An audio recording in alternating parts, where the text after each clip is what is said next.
اب میں اس کی تفسیر کی طرف آتا ہوں. قرآن کہتا ہے وَقَضَيْنَا إِلَىٰ بَنِي إِسْرَائِيلَ، ہم نے بنی اسرائیل کی طرف یہ فیصلہ کر دیا تھا. فی الکتاب، کتاب میں. کتاب سے تورات بھی مراد ہو سکتی ہے، آسمانی صحیفے بھی مراد ہو سکتے ہیں. وہ کہہ دیا تھا لَتُفْسِدُنَّ فِي الْأَرْضِ مَرَّتَيْنِ، کہ تم زمین میں 2 دفعہ فساد مچاؤ گے. یہاں بہت بڑا فساد مراد ہے، کیونکہ چھوٹے موٹے فسادات پر اللہ کی طرف سے سزا بھی چھوٹی موٹی ملتی ہے. اچھا، اللہ نے لکھ دیا تھا کہ کیا مطلب ہے؟ یہ ایسے ہی ہے جیسے ہمارے پیغمبر صلی اللہ علیہ وسلم نے ہمیں بتا دیا نا فیوچر کے بارے میں، کچھ باتیں ہوں گی، عیسیٰ ابن مریم نازل ہوں گے، تمہاری لڑائی ہوگی، فلاں سے ملحمہ کبریٰ ہوگا، جو قیامت کی علامات ہیں. تو اللہ نے تورات میں بھی بنی اسرائیل کو بتا دیا تھا کہ تم بدعمالیاں کرو گے جس کی تمہیں یہ سزا ملے گی، پھر تم دوبارہ بدعمالی کرو گے، پھر اس کی دوبارہ تمہیں یہ سزا ملے گی. تو وہ کیا لکھ دیا تھا اللہ تعالیٰ نے؟ لَتُفْسِدُنَّ فِي الْأَرْضِ مَرَّتَيْنِ، کہ تم زمین میں 2 دفعہ سرکشی کرو گے.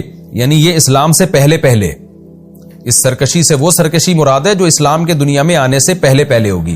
ایک سرکشی وہ جو حضرت عیسیٰ علیہ السلام کی مخالفت میں تھی، اور ایک سرکشی وہ جو حضرت موسیٰ علیہ السلام کی مخالفت میں تھی، یعنی دین موسوی کی مخالفت کی انہوں نے، جس کی تفصیل میں بتا چکا ہوں کہ تم زمین میں 2 دفعہ فساد پھیلاؤ گے اور تم بہت بڑی سرکشی کرو گے زمین میں. زنا پھیلنے لگا تھا، شراب اور لوگوں پہ ظلم زیادتی.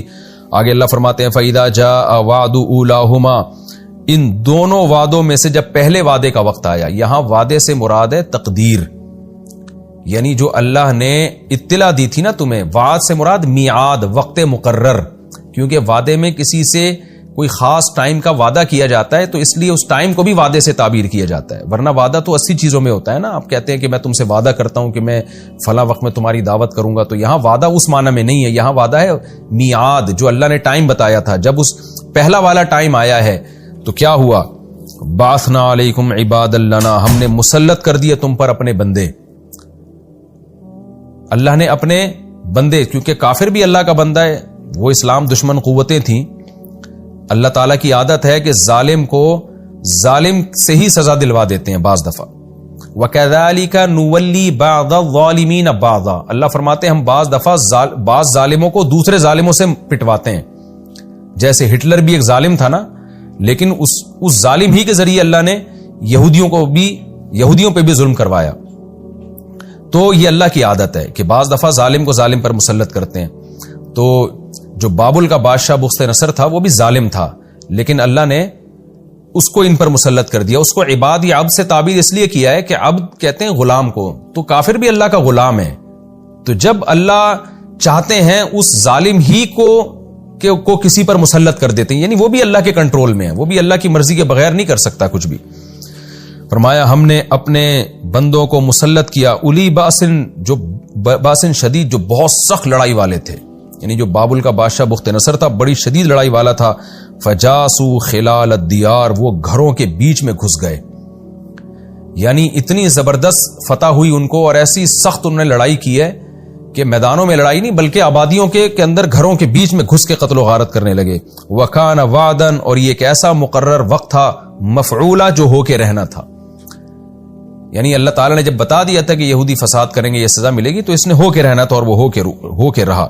ثم رددنا لکم الکرۃ علیہم، پھر ہم نے تمہارے لیے مدد کی، لوٹایا ہم نے تم کو کرہ باری کو، علیہم ان کے خلاف.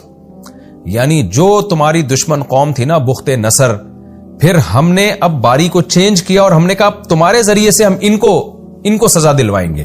یہ بھی تو ظالم لوگ ہیں نا، اور تمہاری اب مدد کریں گے کیونکہ تم نے توبہ کر لی ہے. تو ہم نے پھر کیا کیا اس کے لیے؟ وَأَمْدَدْنَاكُمْ بِأَمْوَالٍ، ہم نے مدد کی تمہاری مالوں کے ذریعے، وَبَنِينَ، اور بیٹوں کے ذریعے. بیٹوں کے ذریعے مدد کا مطلب یہ بھی ہو سکتا ہے کہ اللہ نے یہودیوں کی نسل بڑھائی. جب بابل شہر میں یہودی جا کے آباد ہوئے نا تو ان کی نسل بہت تیزی سے بڑھی ہے. تو ظاہر آبادی کا ریشو جب کسی قوم کا بڑھتا ہے تو وہ پاور میں آ جاتی ہے. جو حکمران قوم تھی ان کی آبادی کا ریشو کم ہوا اور یہودیوں کی آبادی کا ریشو بڑھ گیا، جس کا نتیجہ یہ نکلا کہ جب ایران کے بادشاہ نے حملہ کیا ہے بابل پر اور بخت نصر کے خلاف، تو یہودی اتنی بڑی تعداد میں تھے، انہوں نے ایرانیوں کی مدد کی اور اللہ نے افرادی قوت کی وجہ سے بخت نصر کی حکومت کا خاتمہ کر دیا. یہ بھی مطلب ہو سکتا ہے، اور یہ بھی مطلب ہو سکتا ہے کہ جو قیدی یہودیوں کے قید ہوئے تھے وہ اللہ نے چھڑوا دیے، جس کے نتیجے میں ان کی افرادی قوت بڑھ گئی. وَأَمْدَدْنَاكُمْ بِأَمْوَالٍ وَبَنِينَ وَجَعَلْنَاكُمْ أَكْثَرَ نَفِيرًا، اور ہم نے تمہیں زیادہ بنا دیا نفر کے اعتبار سے. نفر بھی افراد کو کہتے ہیں، افرادی قوت ہم نے بہت کر دی. تو زیادہ مفسرین اسی طرف گئے ہیں کہ آبادی کا ریشو بڑھا دیا، بہت زیادہ ان کی اولادیں ہوئی، بچے ہوئے، جس کے نتیجے میں جوانوں کا ریشو بہت زیادہ ہو گیا، اور پھر ان کی آبادی بہت زیادہ بڑھ گئی، تو اس کے نتیجے میں ان کو قوت اور طاقت مل گئی. ان احسنتم احسنتم لانفسکم. آگے اللہ فرماتے ہیں اگر تم اچھا عمل کرو گے، یعنی ہم نے یہ سب باتیں لکھ دی تھی پہلے کہ اگر تم عمل اچھا کرو گے تو احسنتم لانفسکم، تو تم اپنے ہی فائدے کے لیے کرو گے. اب دیکھو تم نے توبہ کر کے اچھا عمل شروع کر دیا نا، تو اللہ نے ایران کے بادشاہ کے ذریعے بخت نصر کو، بابل کی حکومت کا خاتمہ کیا، اور تمہیں اللہ نے نجات دے دی. تمہارے اچھا عمل تمہارے ہی فائدے میں جا رہا ہے. وَإِنْ أَسَأْتُمْ فَلَهَا، اور اگر تم برا کرو گے، فلاحا، تو یہ بھی لِأَنفُسِكُمْ، تمہارے ہی نفس کے لیے یہ برائی بھی، یعنی اس کا نقصان بھی تم اٹھاؤ گے جیسے کہ تم نے اٹھایا.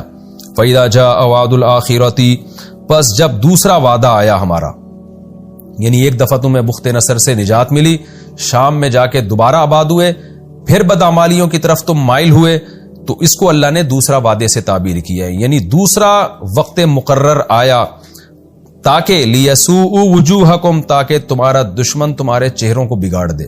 اس سے مراد وہ انطاکیہ کا جس نے انطاکیہ کو آباد کیا وہ بادشاہ تھا جس نے یہودیوں پہ چڑھائی کی، ان کی بدعمالیاں شروع ہو گئی تھیں، نا اتفاقیاں شروع ہو گئیں، اور اس نے کیا کیا، اتنا یہودیوں کو مارا ہے کہ ان کے چہروں کو بگاڑ دیا. یہ چہروں کو بگاڑنا کنایہ ہے بے تحاشا مار پیٹ سے، کہ وہ بیت المقدس میں گھسا ہے، اور لیسوء وجوہکم، تاکہ وہ تمہارے چہروں کو بگاڑ دے، وَلِيَدْخُلُوا الْمَسْجِدَ، اور تاکہ یہ تمہارے دشمن گھس جائیں مسجد میں، مسجد اقصی میں، کما دخلوہ اول مرہ، جیسے پچھلی مرتبہ تمہارے دشمن گھسے تھے اس میں، انہوں نے جو تخریب کاری کی تھی، اس دفعہ بھی تمہارے دشمن وہی کام کریں گے. وَلِيُتَبِّرُوا، اور تاکہ یہ لوگ تباہ و برباد کر دیں، ماں ہر اس چیز کو عَلَو، جس پر یہ غالب آئیں، تتبیرا، بالکل تباہ و برباد. یعنی ایسا لگتا ہے کہ یہ دوسرا جو واقعہ ہوا ہے نا، یہ پہلے سے بھی زیادہ خطرناک تھا، کیونکہ قرآن نے اس کو زیادہ اہتمام سے بیان کیا ہے. آگے اللہ تعالیٰ فرماتے ہیں اب یہ اس کے بعد پھر میں نے آپ کو بتایا کہ پھر رومیوں کی، اٹلی کے جو بادشاہ تھے، جو بھی آتش پرست لوگ تھے، ان کی بیت المقدس پہ اور شام پہ حکومت قائم ہو گئی، اور پھر تقریباً 150 سال کے بعد اللہ نے حضرت عیسیٰ علیہ السلام کو پیدا کیا. آگے اللہ فرماتے ہیں عسیٰ ربکم ان یرحمکم، اللہ نے یہ بات بھی لکھ دی، یہ سب باتیں وہی چل رہی ہیں جو لکھی ہوئی ہیں، کہ امید ہے کہ تمہارا رب تم پر رحم کرے گا. یعنی ابھی بھی رحمت کا ایک آپشن تمہارے لیے باقی رکھا اس نے. وہ کیا ہے؟ اس میں اشارہ ہے کہ اب نئے حضرت عیسیٰ علیہ السلام پر ایمان لے کر آؤ، اور جب محمد صلی اللہ علیہ وسلم دنیا میں آئیں تو ان پر ایمان لے کر آؤ، پھر اللہ تم پر رحم کرے گا، پھر مسلمانوں کے ساتھ ملا کے اللہ تمہاری حکومتوں کو دوبارہ قائم کرے گا. لیکن آگے اللہ فرماتے ہیں وَإِنْ عُدْتُمْ عُدْنَا، اگر تم نے دوبارہ وہی بدعمالیاں شروع کی، وہی زمین میں فساد شروع کیا. دیکھیں فساد ایک خاص نوعیت کی بدعملی کو کہتے ہیں، ایسی بدعملی جس میں لوگوں پہ ایک تو گناہ ہے نا انسان کا پرسنل، ایک شراب پی رہا ہے، زنا کر رہا ہے، ایک یہ فساد ہے، ایک ہے کہ سازشیں کر کے زمین کا امن خراب کرنا. تو ایسا معلوم ہوتا ہے یہودی صرف انفرادی بدعملی میں مبتلا نہیں تھے، اجتماعی ایسی بدعملی جس سے زمین کا فساد تباہ ہو رہا ہو، حب مال، حب جا، اور لوگوں پہ ظلم، اس قسم کی برائیاں ان میں آ گئیں. تو اللہ فرماتے ہیں وَإِنْ عُدْتُمْ عُدْنَا، ہم نے یہ بھی لکھ دیا تھا کہ اگر تم دوبارہ لوٹے تو ہم بھی دوبارہ لوٹیں گے. کیا مطلب؟ اسی نوعیت کی سزا دیں گے جو پہلے ہم دے چکے ہیں، جو بخت نصر کے ذریعے اور رومیوں کے ذریعے اور انطاکیہ کے ذریعے تمہیں ہم سزا دے چکے ہیں، کہ کس طرح لوگوں نے تمہیں مارا. دیکھیں قرآن کی یہ کیسی بلاغت ہے اور کیسی پیش گوئی ہے. یہ آیتیں مکہ میں نازل ہوئی ہیں، اس وقت بنو قریظہ بنو نذیر کے واقعات نہیں ہوئے تھے، یہ مکہ میں نازل ہوئی ہیں، لیکن بالکل یہودیوں کو اس کے بعد اسی انداز سے سزا ملی ہے جو پہلے ملتی تھی. پہلے قوموں پہ عذاب آتے تھے نا زلزلے کے اور طوفانوں کے، لیکن اللہ نے یہودیوں کے لیے کیا عذاب رکھا کہ بدعمالی اگر کرو گے تو قومیں مسلط کرے گا. تو پھر کیا ہوا کہ اللہ نے اہل اسلام کو مسلط کیا. یہودیوں نے مسلمانوں کے ساتھ 2 نمبریاں اور غداریاں شروع کر دی. آپ صلی اللہ علیہ وسلم جب مدینہ گئے تو آپ نے یہودیوں سے کوئی چھیڑ چھاڑ نہیں کی. ٹھیک ہے تم اپنے مذہب کو فالو کر رہے ہو، ہم پر ایمان لے آؤ، گواہی دو، نہیں لاتے تو تمہاری کوئی دشمنی نہیں ہے. بلکہ آپ نے بنو قریظہ، بنو نذیر اور اس کے علاوہ بھی یہودیوں کے جتنے قبائل تھے سب سے ایگریمنٹ کیے. مگر یہ وہی شرارتیں، وہی بدماشیاں، ادھر ایگریمنٹ مسلمانوں سے کر رہے ہیں لیکن ساتھ مشرکین کا دے رہے ہیں. یعنی یہ دیکھتے تھے کہ جہاں ہمیں فائدہ نظر آئے تو کوئی معاہدہ نہیں، اور کوئی زبان کا اعتبار نہیں. اسی کو فساد کہتے ہیں. مشرکین مکہ میں ایک چیز تھی، معاہدوں کی پابندی. جو زبان سے کہہ رہے ہیں وہی دل میں. آپ کو پتا ہے کہ منافقت کا جو اصطلاح ہے نا اسلام میں، نفاق، یہ یہود کے بعد آئی ہے. مشرکین مکہ یا تو پکے کافر ہوتے تھے یا پورے مسلم ہوتے تھے. عیسائی جو تھے یا تو مسلم ہوتے تھے یا کافر ہوتے تھے. لیکن جو یہودی تھے نا، ان میں لا الہ ہؤلاء ولا الہ ہؤلاء، ان میں منافقین پیدا ہوئے ہیں. زبان سے اپنے آپ کو مسلم کہہ رہے ہیں، مسلمانوں سے فائدے حاصل کرنے کے لیے ادھر اپنی قوم میں جا کے کہہ رہے ہیں ہم یہودی ہیں. یہ ہے زمین میں فساد کہ آپ کا پتہ ہی نہیں چلتا کہ آپ ہیں کیا. تو اتنی شدید انہوں نے مسلمانوں کے ساتھ غداری کی ہے کہ جنگ میں مشرکین کا ساتھ دیا، جس کی سزا میں آپ صلی اللہ علیہ وسلم نے پھر ایک دن میں 70,000 یہودی قتل کیے، کیونکہ بہت بڑی غداری کی تھی. جوانوں کو سب کو قتل کر دیا، بچوں اور عورتوں کو چھوڑ دیا، اور باقیوں کو جلا وطن کر دیا. اور پھر حضرت عمر کے دور میں مکمل ان کو ارض عرب سے، جزیرہ عرب سے ہمیشہ کے لیے نکال دیا گیا. تو یہ بھی ذلت کا جو عذاب ان کی 2 نمبریوں کی وجہ سے آیا، مسلسل غداریاں، مسلسل معاہدوں کی خلاف ورزیاں. ایسی سزا نبی صلی اللہ علیہ وسلم نے کسی کو بھی نہیں دی ہے کہ ایک دن میں ہزاروں کو قتل کیا گیا ہو. مشرکین مکہ کو آپ نے عام معافی کا اعلان کر دیا تھا، تو اس کے بعد بہت سو کو جلا وطن کر دیا. تو یہ اللہ کی ان آیتوں کی طرف اشارہ اللہ نے پہلے کر دیا کہ وَإِنْ عُدْتُمْ عُدْنَا، اگر تم نے دوبارہ وہی حرکتیں کی تو ہم پھر دوبارہ تمہیں وہی سزا دیں گے جو پہلے دے چکے ہیں. اس کے بعد یہودی دنیا میں پھیل گئے اور پھر یہ سازشیں کرنے لگے. تاریخ میں بہت سے واقعات تو ہم تک پہنچے ہی نہیں ہوں گے کیا ہوتا رہا ان کے ساتھ. لیکن مشہور ترین واقعہ جو ہٹلر کا 1930s کے آس پاس جو واقعہ ہوا کہ ایک سیکولر آدمی تھا تو عیسائی لیکن سیکولر تھا، اتنے یہودی اس نے قتل کیے. میں تو جرمنی گیا ہوں، میں نے وہ جگہیں دیکھی ہیں، وہاں لوگ ابھی بھی ان جو یہودیوں پہ مظالم ہوئے ان کو یاد کرتے ہیں کہ کیسے اٹھا کے ہٹلر جو ہے نا ان کو زندہ دیگ میں ڈال دیا کرتا تھا، زندہ جلا دیا کرتا تھا. ظالم آدمی تھا، اس کے اس عمل کو اپریشیٹ نہیں کیا جا سکتا. لیکن میں نے بتایا اللہ ظالموں کو مسلط کر دیتے ہیں اپنی حکمت کے پیش نظر. اور وہ کہہ کر گیا، اس کو یہ تھا کہ یہ فساد مچاتے ہیں دنیا میں. اور کہا جاتا ہے کہ ہٹلر نے جو کچھ یہودی زندہ چھوڑ دیے تھے ان کے بارے میں کہا اپنی تقریر کے دوران کہ میں نے چند لوگوں کو اس لیے زندہ چھوڑ دیا ہے تاکہ جب یہ دوبارہ زمین میں فساد مچائیں گے تو لوگوں کو پتہ چلے گا کہ میں نے ان کو اتنا قتل کیوں کیا. اور لوگ تو اس کو ہٹلر کو ظالم کہتے ہیں، اور کہنا بھی چاہیے. کسی انسان کو اس طرح سے قتل کرنا، دیگوں میں ڈالنا اور زندہ جلانا، اس کی شریعت بہرحال اجازت نہیں دیتی. لیکن اس کا یہ کانسیپٹ تھا کہ یہ زمین میں فساد مچا رہے ہیں. اور اہل اسلام ہمیشہ یہودیوں کا ساتھ دیتے رہے ہیں. ترک خلافت نے یہودیوں پہ جب دنیا میں ظلم ہوتے تھے تو ترک خلفاء یہودیوں کو پناہ دیا کرتے تھے. میں جب ترکی گیا ہوں تو وہ جگہ بھی ہم نے دیکھی ہیں جہاں بہت سارے یہودیوں کو ہجرت کروائی مسلمان بادشاہوں نے جن پر ظلم ہوا کرتے تھے. لیکن کیا ہے کہ جو ان پر احسان کرتا یہ انہی کی جڑیں کاٹنا شروع کر دیتے. جس ملک میں جاتے اسی ریاست کے خلاف یہ نفرتوں کے بیج بونا شروع کر دیتے، اور اس کے نتیجے میں اللہ نے ان پر مختلف قوموں کو مسلط کیا. لیکن آج بھی یہ آیات بنی اسرائیل سے اور اہل یہود سے خطاب کر رہی ہے کہ اللہ کا یہ وعدہ سچا ہے، اگر تم زمین میں دوبارہ فساد مچاؤ گے تو قومیں تم پر مسلط ہوتی رہیں گی. آج ایک اشکال کیا جاتا ہے کہ آج تو اسرائیل بہت مضبوط ہو گیا اور فساد ہی کے ذریعے مضبوط ہوا ہے، وہ کیسے اس نے اپنی جڑیں پوری دنیا میں پھیلا لی ہیں. تو قرآن میں دوسرے مقام پر آتا ہے کہ یہ زمین میں ہمیشہ فساد پھیلاتے رہیں گے. سورہ بقرہ میں اس کی تفصیل بیان کر چکا ہوں. تو دیکھیں یہ جو فساد یہودی دنیا میں پھیلا رہے ہیں، گریٹ اسرائیل کی باتیں کر رہے ہیں، عین ممکن ہے یہ جو ان کو عزت ملی ہو یہ بہت بڑی ذلت کا پیش خیمہ ہو. یعنی اللہ کی طرف سے کوئی عین ممکن ہے فیوچر میں بہت بڑی ذلت کا انتظام ہو رہا ہو. اور صحیح بخاری صحیح مسلم کی حدیث میں یہ مضمون بہت وضاحت سے بیان کیا گیا ہے کہ قرب قیامت میں تمہاری یہود سے لڑائی ہوگی. تو ایک بہت بڑی لڑائی ہوگی اہل اسلام اور یہود کی.